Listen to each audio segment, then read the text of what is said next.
আসসালামু আলাইকুম guys. Saudi আরবে আজ আমার তৃতীয় দিন।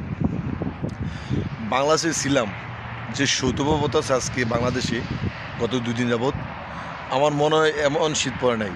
তো সৌদি আরবে রোদ আছে, কোনো কুয়াশা নাই, বাট এত পরিমাণ ঠান্ডা আমি কখনো ফিল করি নাই। অনেককে জিজ্ঞাসা করলাম সৌদি আরবে এত কিছুই না ঠান্ডা। গত কয়েকদিন আগে যে পরিমাণ ঠান্ডা ছিল, সাথে বৃষ্টি ছিল, তাহলে কী পরিমাণ ঠান্ডা হইব একবার রিয়েলাইজ করতে যদি করি, আমার মনে হয় যেন পুরো আইস দেশে আছি। কেন ইউরোপ কান্ট্রি ফিল করে না, যারা ইউরোপে আছে তারা তো মনে করেন কী পরিমাণ ঠান্ডা নিয়ে আছে।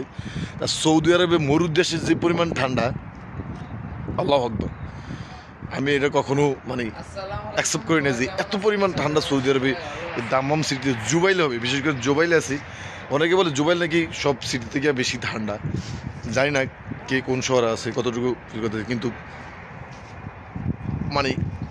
অকল্পনীয়, অকল্পনীয় ঠান্ডা।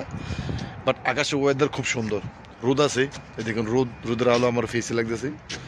বাট এত পরিমাণ বাতাস, আর বাতাসের সাথে যে ঠান্ডায়, আর অনেকে জিজ্ঞাসা করলাম গরমকালে নাকি সেই একই রকম গরম বাতাস আসে, তবে ঠান্ডাটা ফিল করতে আসি। গরমকালে যে কী হয় জানি না।